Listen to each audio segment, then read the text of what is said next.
Welcome to Lunch with Tech Leaders, where we have engaging conversations about software development and cloud engineering with industry leaders and subject matter experts. These episodes are created by the Great Lakes Tech Leaders, an online community of technology practitioners. Please come join the conversation by visiting gltl.rbn.ai. Again, that's gltl.rbn.ai. Now strap in, because we're deploying to production in 3, 2, 1. Hello, tech leaders. Welcome to the Great Lakes podcast. I'm your host, Lance Carlson, and here joining me is Adam Oberhausen and Tom Kowalski. Kowalski. Like Kowalski. Sausage. Thank you. Like the sausage. Now I'm going to do it better. He's the heir to the Kowalski fortune. I love it. So we've got the heir to the Kowalski fortune, and we have Adam, who's actually, if you can't see him right now, he's dressed up in a ski outfit, it kind of looks like, because it's snowing outside. We have an interesting topic to talk about. I apologize for anyone who's joined in thinking that we're going to be talking about GPT assistance. I was really excited about that topic, but that's going to come next episode that when we talk about OpenAI. So come join us for that. Today, we're here to talk about this whole crazy incident with OpenAI. It was absolutely crazy over one weekend. Did you guys hear about this? Yeah, this was a strange one because I don't really care about, some leadership shuffling around, but this one, really, I was like, whoa, this seems crazy. Like, what is going on? So, yeah, I'm really excited to talk about this and go through your forensics timeline. I think there's a lot of questions that still haven't been answered.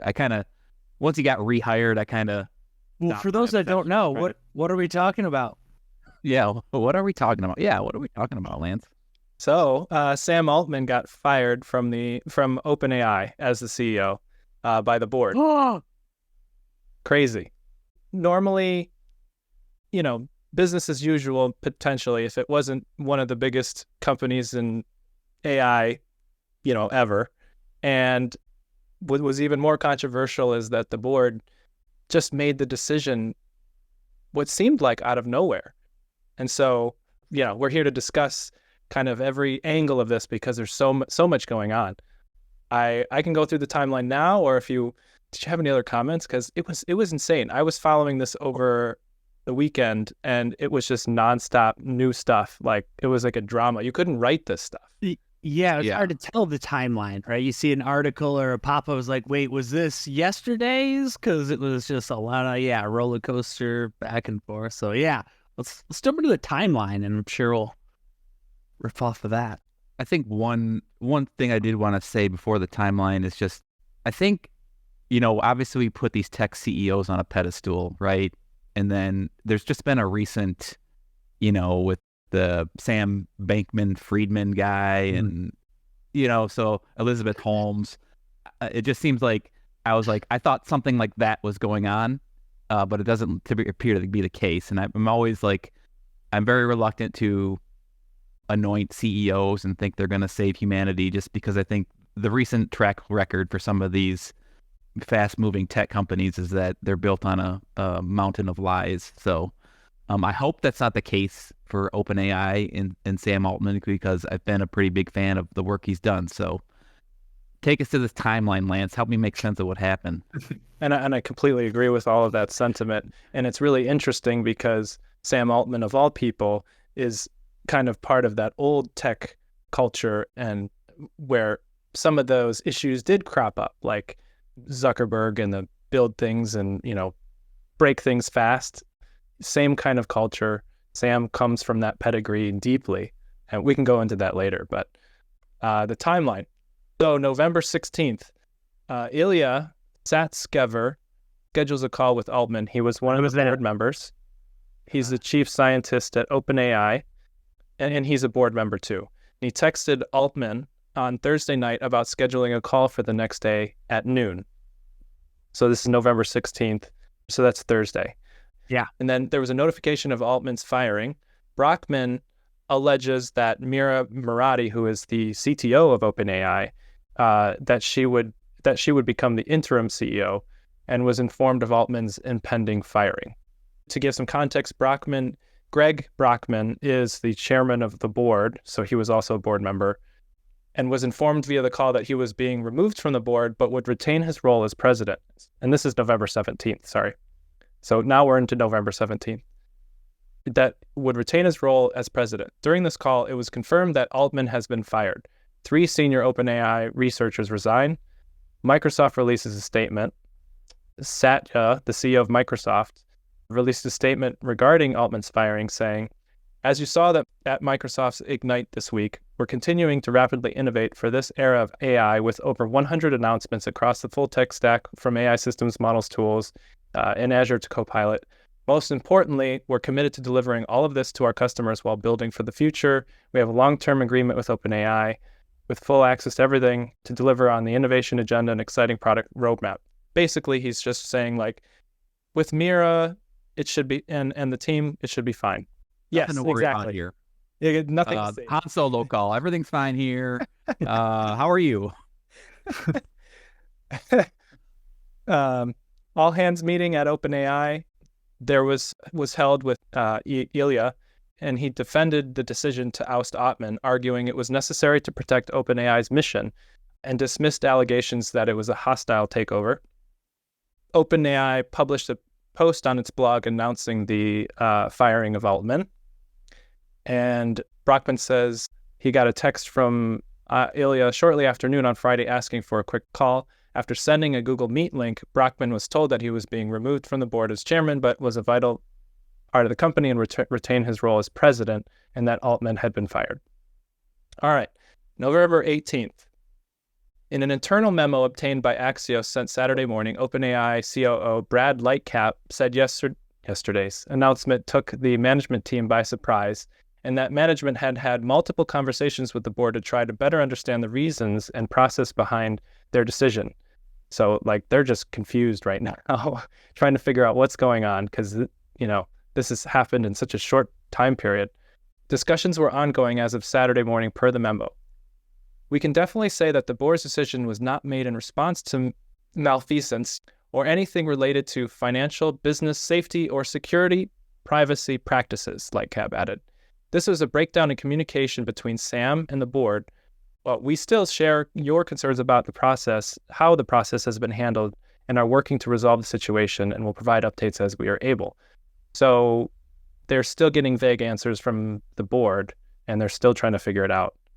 This coming from the COO, right? Yeah, that's interesting. I hadn't heard that blip where they said, no, it's not some financial trickery or, malfeasance. So that's good to know. But it just leads like off like 8 things. It's like, well, what else is there? Like, what is he guilty of, right? Yes. Yeah. They originally said like miscommunication, right? Or not like disclosing everything or something like that. Yeah. Right, that was on the blog post, exactly. And sorry, I actually didn't have that linked here to talk about what was said on there, but you're 100% accurate. They said there was a miscommunication with the board. Yeah. Whatever that means. Mm-hmm. If you want to pull up the language, there might be some more. We can come back to that. It's very cryptic. Yeah. It's like you captured the essence of it. Yeah. Yeah. So moving on. Ooh, so we're still in the middle of it. Following these events, the planned sale of OpenAI employee shares, valuing the startup at about $86 billion, was reported to be in jeopardy, potentially affecting the company's valuation. Altman was reported to be planning to launch a new venture, possibly an AI chip startup, with Greg Brockman expected to join. Investors upset with the situation started exerting pressure on OpenAI's board to reinstate Altman, with reports of Microsoft CEO Satya being sympathetic to this cause. And then the board agrees to reverse course in principle. The board reportedly agreed in principle to resign and allow Altman and Brockman to return. However, the board missed a deadline that led many OpenAI staffers to consider leaving. Altman was said to be ambivalent about returning, obviously seeking significant governance changes.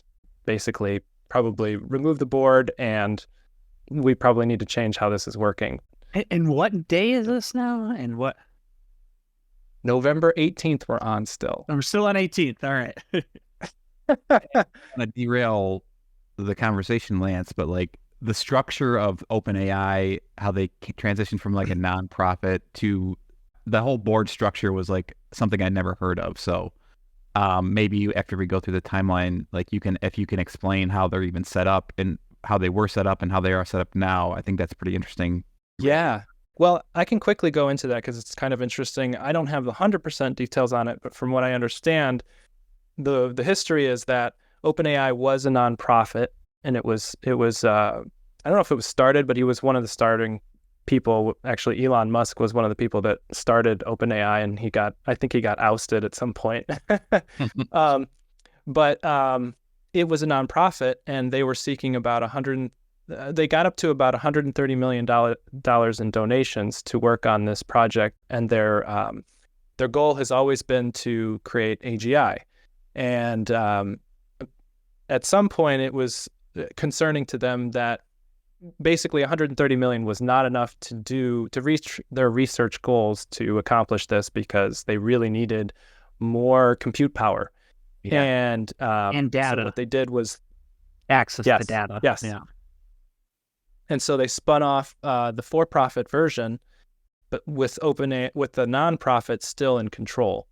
And they brought Sam Altman on because he is, an expert at delivering.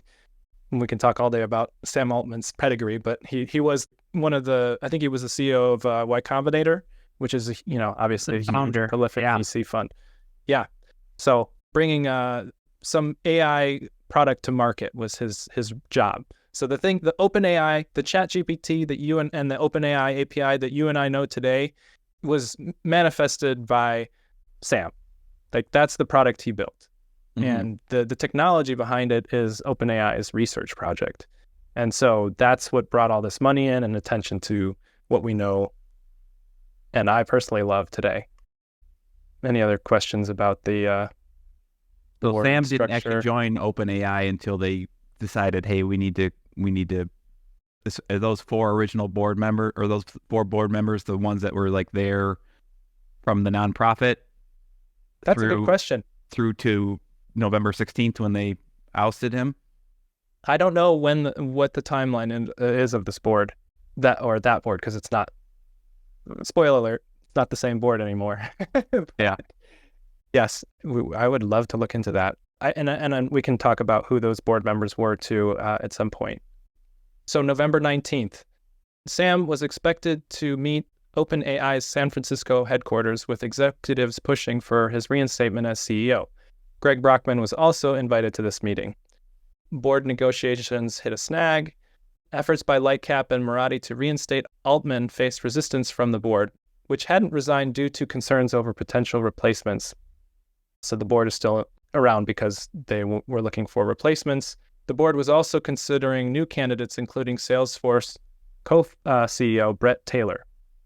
So Altman's out and Scheer is in.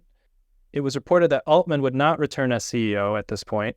Emmett Shear, the co-founder of Twitch, was appointed as the interim CEO, replacing Moratti, which is funny because Twitch is also a Y Combinator darling, and Emmett and Sam know each other pretty well, I assume. I hadn't. It just seemed so random that this guy from Twitch was like the interim CEO. I was just like, oh, okay, this guy from Twitch is now the CEO. I didn't know his background, but it just seemed like they just like spin a wheel and like, oh, let's see if this guy will do the job. I'm sure they're picking from the same pedigree because they're like another Y Combinator person. I actually follow the Y Combinator YouTube a lot, and can't remember his name right now, but one of the other co-founders of Twitch is on there doing a lot of YouTube stuff, and he's really great. So definitely stuff that the Twitch guys really know what they're doing at an executive level and delivering product.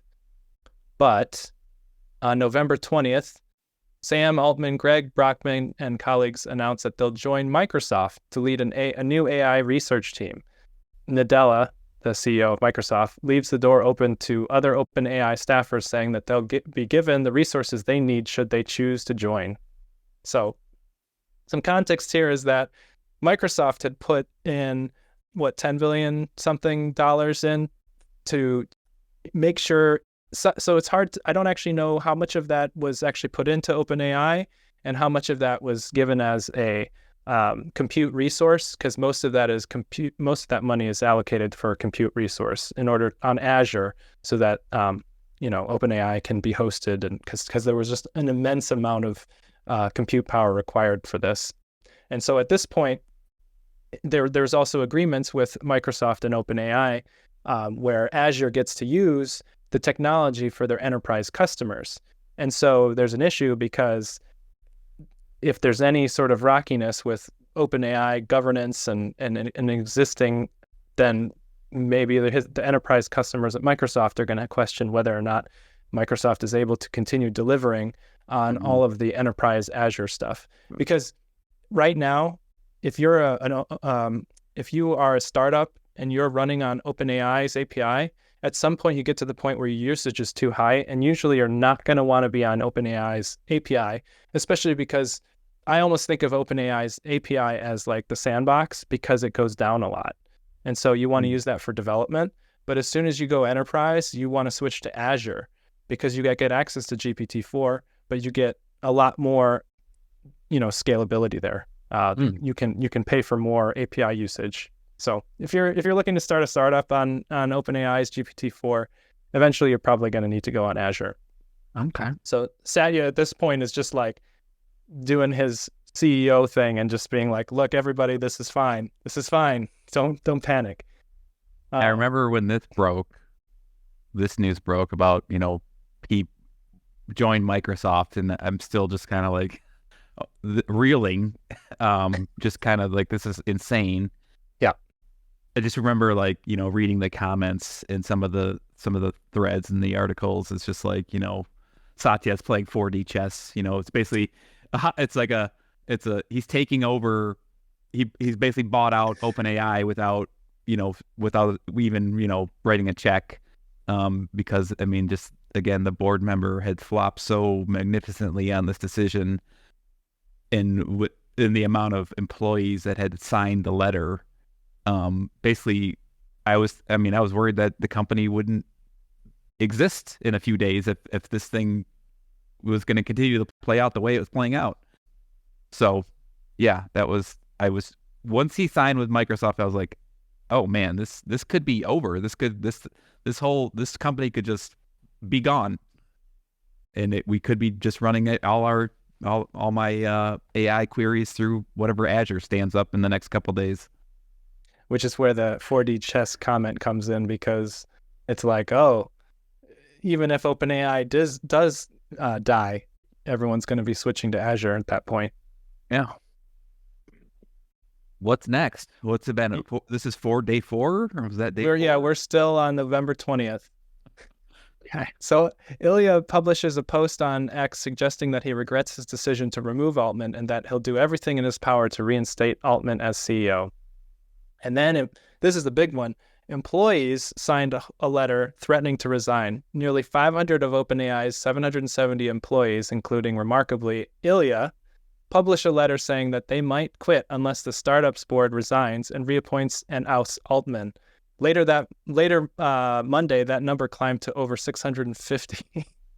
And I think it got up to 700, something like that. Yeah. And I wonder how quickly Altman fired the 70 folks that didn't sign it.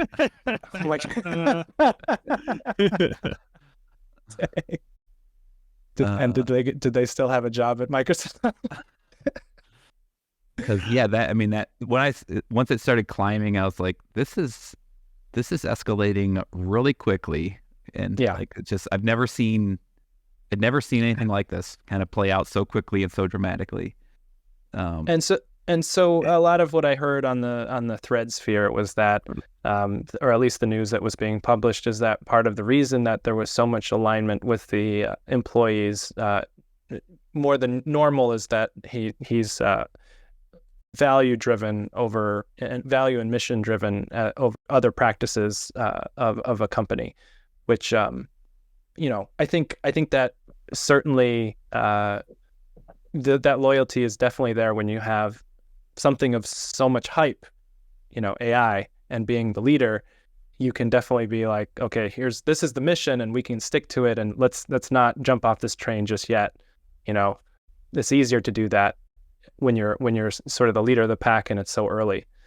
So that was the deciding factor for that board to say, okay, we're throwing our hands up, was the employees like signing that letter, right?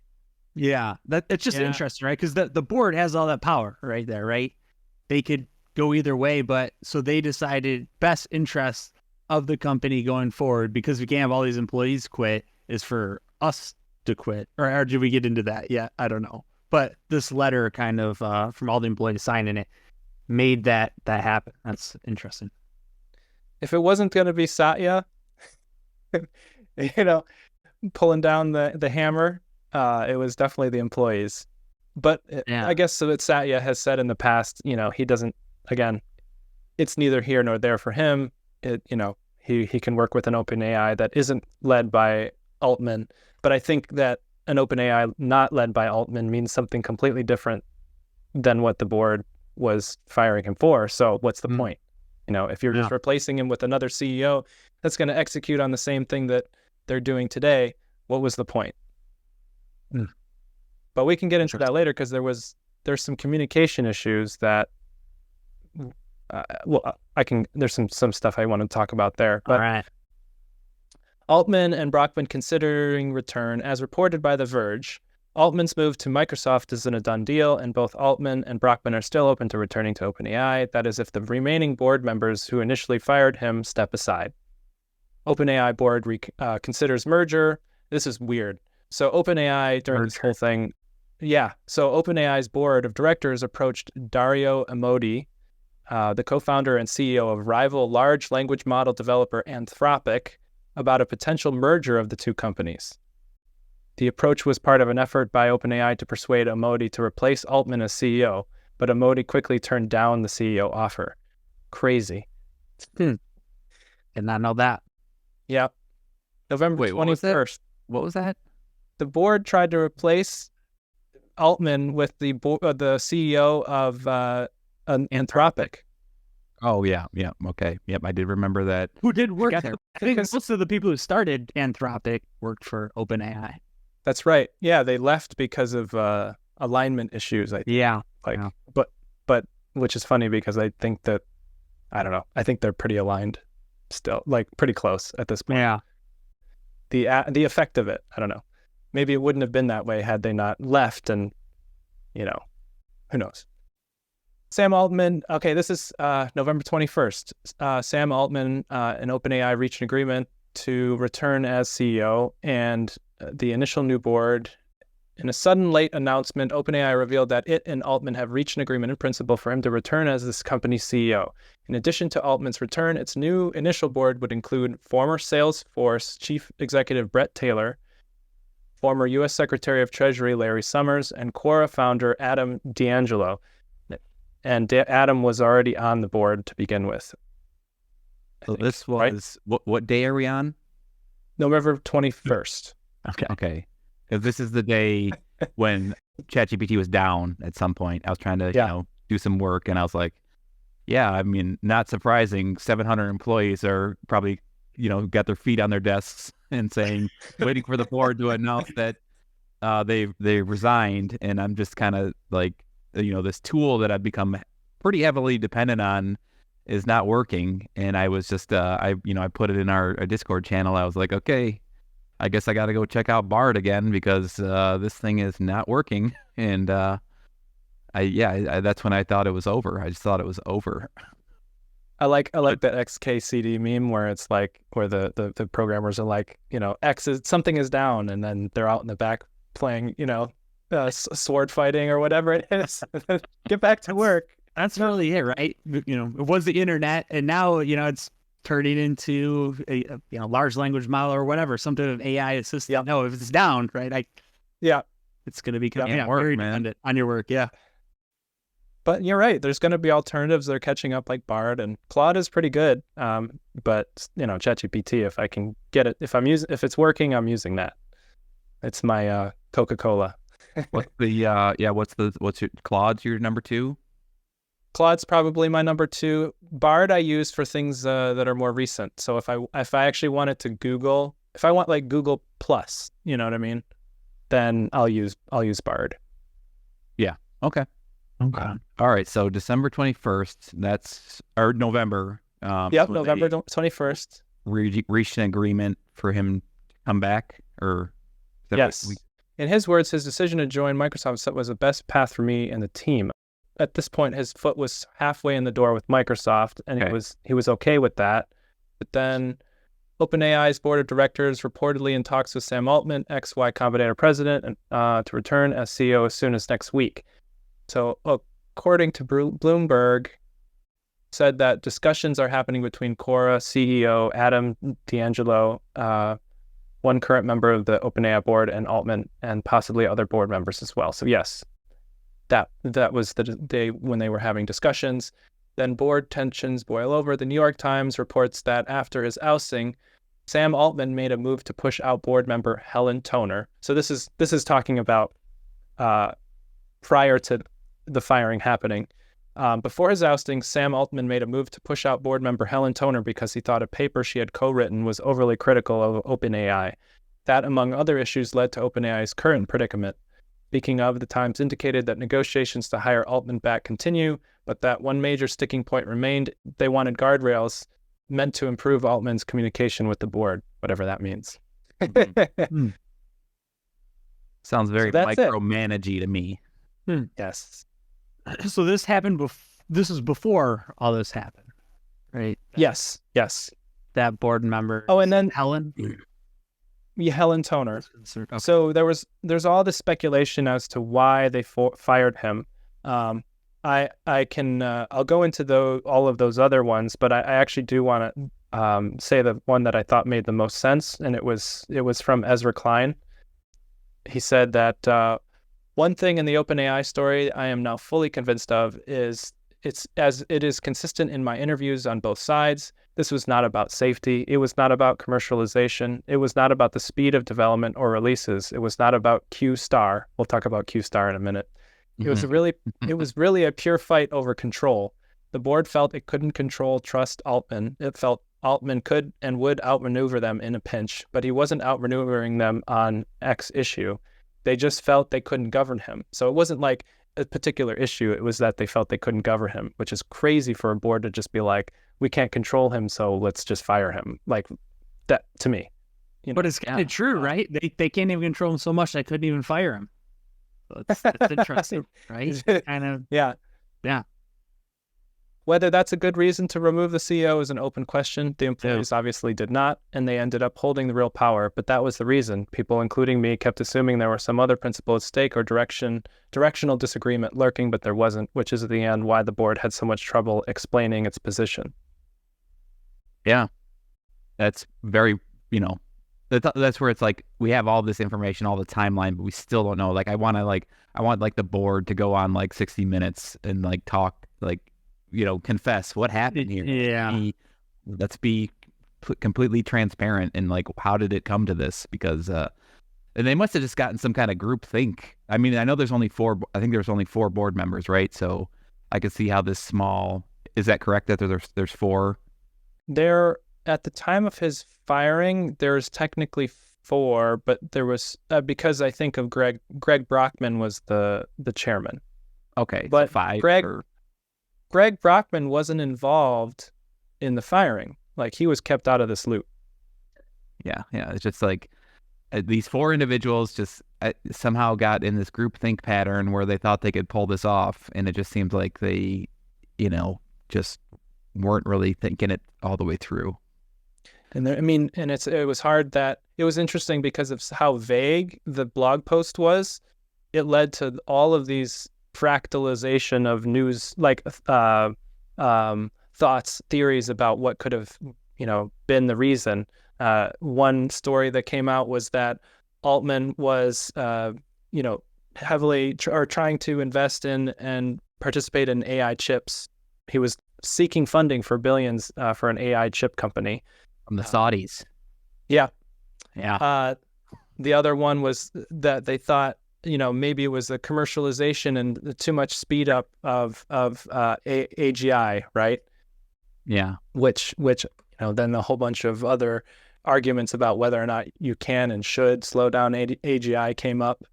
Talking about those and the regulations behind it are still conversations that come up.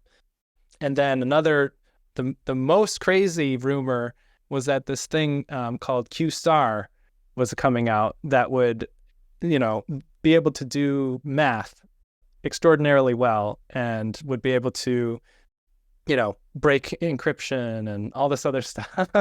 Yeah. U-Star was like, on the cusp of AGI, and Altman was having personal conversations with it and manipulating it and making geopolitical moves with Q-Star. Like the headlines got so absurd, I was just like, okay.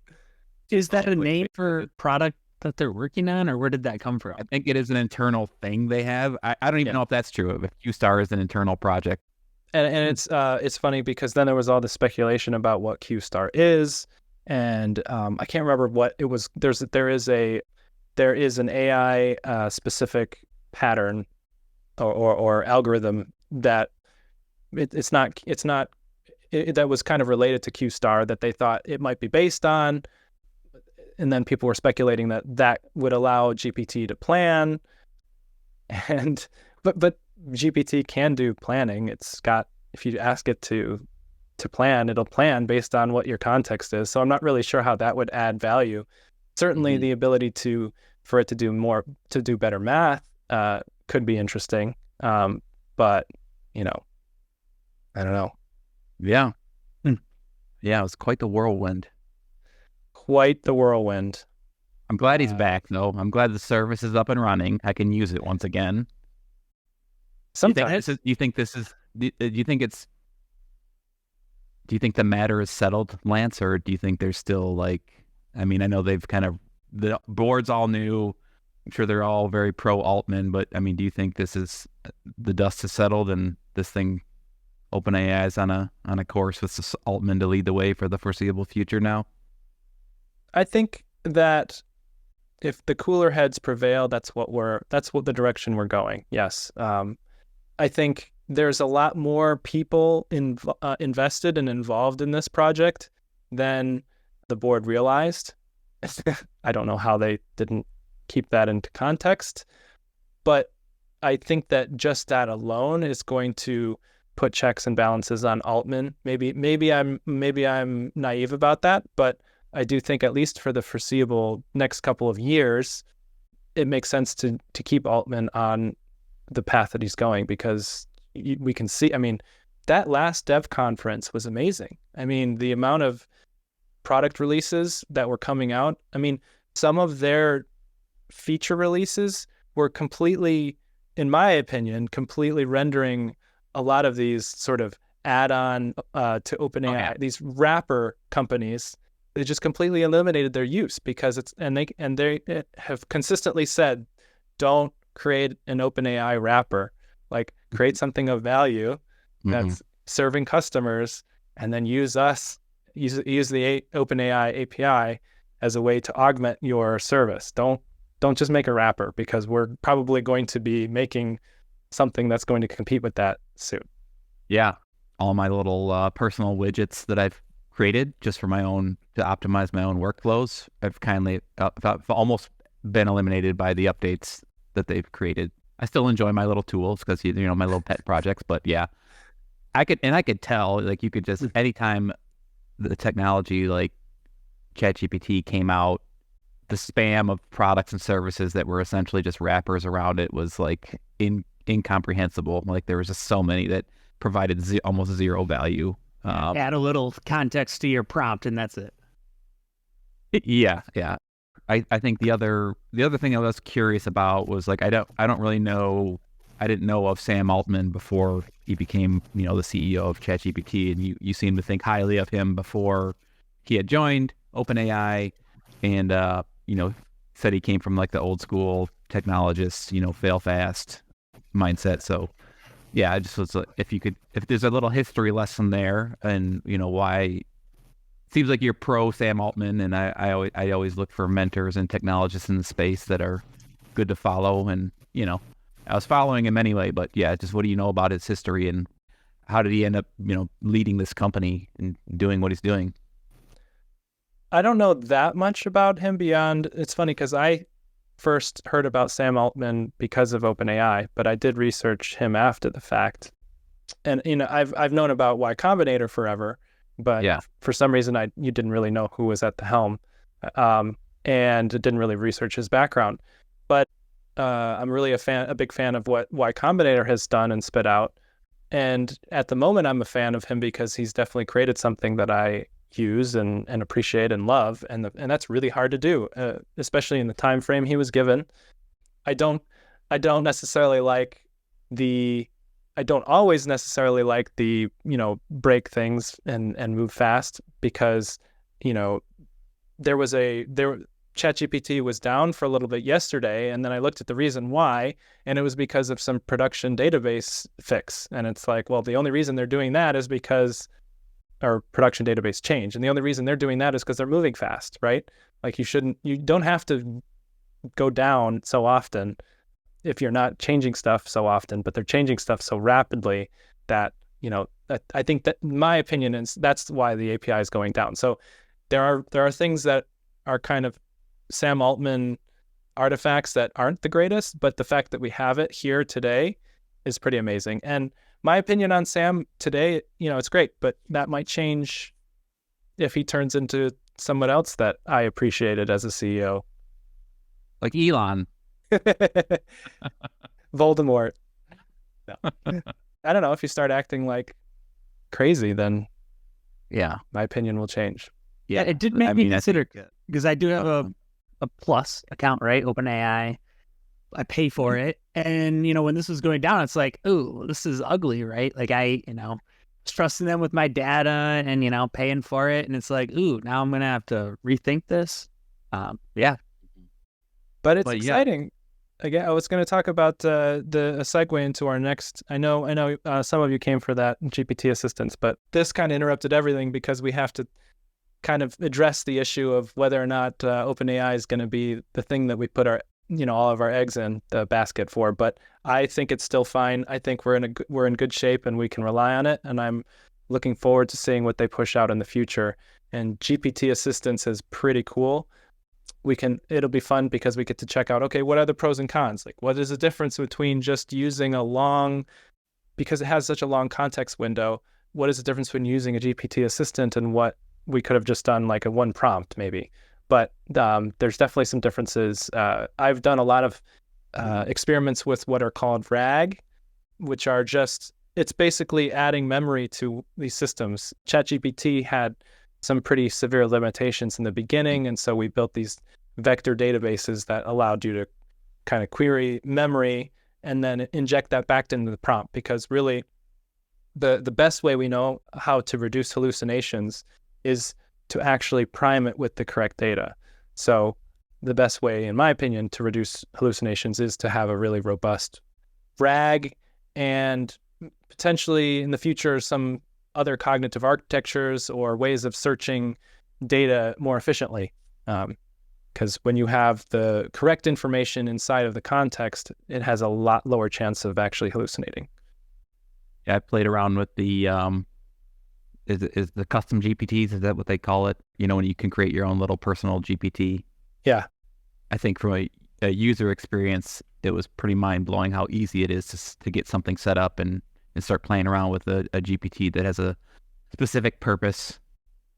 I created one that helped me, kind of formulate some social media posts, right? I try to be active on LinkedIn, and, I like to feed it articles and have it, give me some ideas for how I could create this article into a social post. And I haven't revisited it since I actually created what I call poster boy, my poster boy GPT. But I will say that I wasn't particularly blown away. I felt like I didn't go too deep into it, but it's basically like you set an initial prompt, you are poster boy, you help rewrite concise LinkedIn posts in a professional manner. And then ultimately it felt like I was just conversing with ChatGPT, like, and I could steer it off course really easy. I wasn't trying to, but when I did try to like steer it off course, it got way off course, and I kept having to go back and like dial in the configuration to get it to do what I wanted consistently, and I never really got it to do the thing I wanted it to do consistently. So in my first experience with it, I didn't feel like I got any better results than just working with ChatGPT directly. With that said, I only spent a couple hours with it, and I didn't refine it, and I didn't upload the data files and all that stuff. So yeah, what was your take on? I mean, have you created I saw you made a Ruby on Rails one, Lance. I'm sure it's probably pretty good at that, just because it's been good at coding in my experience. But yeah, what was your first take? I mean, are you impressed with these custom GPTs, or do you think that what I was saying it's easy to steer them off course? Or Well, it's funny because ChatGPT itself has some sort of optimization, I think, going on, where it's either doing some recursive summarization or something in order to keep the context of your chat conversation. definitely. So what's interesting is that now ChatGPT is doing the same thing, but also using your GPT assistant as well. And the same problems that you encounter where you can steer it off course in normal GPT is something you can do in the GPT assistant. Now, the way that they've optimized the assistant with ChatGPT, I'm not entirely sure how much of that is going into your context, but it's interesting to experiment with. I have my Ruby on Rails one. ChatGPT has a lot of information about how to program Ruby on Rails built into the model, but I have some techniques that I want to talk about next episode that lets you create notes basically from what it knows based on the new information you want to give it. So you kind of try to give it a reference point to which its current knowledge base is, and then give the notes to get it to where it needs to go with what you wanted to prime it with. So for example, if you have a book or something that you really like and you have notes of that book and how it does things better than maybe something that it doesn't have trained in its database, and take those notes and put them in to a GPT assistant, and it will take that reference space and work off of that instead of as a preference, instead of what its sort of standard deviation of the answer it's giving you. Mm-hmm. Does that kind of make sense? I think of it more like these are my preferences. You know what I mean? Right. Yeah. Have you, with the custom GPTs, have you actually uploaded those knowledge files? Like, yes. And that's where you're talking about, like, if you have specific notes that you always want your GPT to reference. So that's what I found. Like, I think if I built up a library of these LinkedIn posts that, like, this is what I want them to look like, this is, follow this format, you have to give it training data. Yeah. You can't just give it initial instructions, because I think so. I'll revisit it, and I think there's probably some things you can do in the instructions to say, like, if the prompt isn't relevant to your main purpose, right? Just reply with, "I'm sorry, but I'm not programmed to help you with that type of request," right? Like, if you ask it, like, where can I buy a new Toyota? And this is my LinkedIn post generator, you could probably train it to say, like, "I'm sorry, but this is beyond the scope of my purpose," or something, right? I haven't played with that too much, but I do know that is a feature of the custom assistant, that you can provide it with like guidance around how it should answer.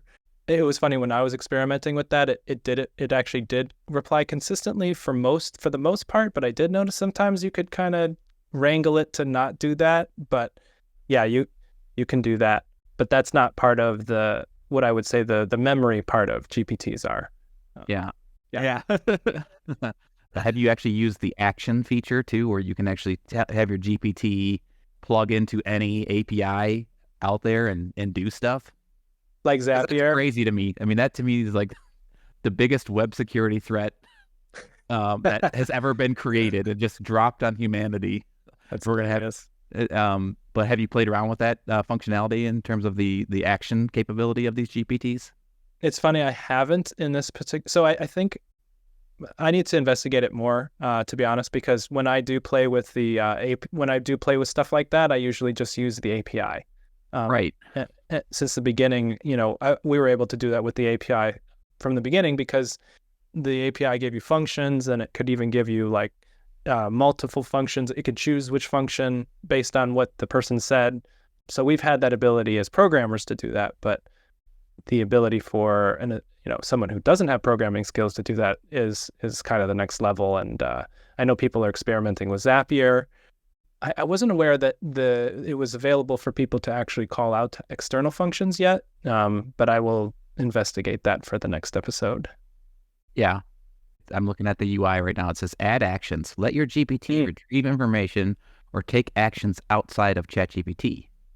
Learn more. Oh, I will have more information for you on how that works on the next episode, because I do have a lot of experience with it on the API level, but that'll be interesting to see. If it might be even easier to just use it through ChatGPT, even for programmers. Yeah. You want to sign us off, Lance? You want to sign us off? I need to get a better script for how to sign us off. I usually have my script in front of me, but it's usually like, blah, blah, blah, thank you, blah, blah, blah, it was fun, blah, blah, blah. No, thanks for joining, everyone in the audience. We hope you found the conversation engaging and insightful. And we look forward to bringing everyone back next week, where we're going to be talking about some other interesting topic. Agile evolution, DevOps as a catalyst, led by our frequent host, Ray Welker. So be sure to tune in and join the conversation. And great episode, Lance.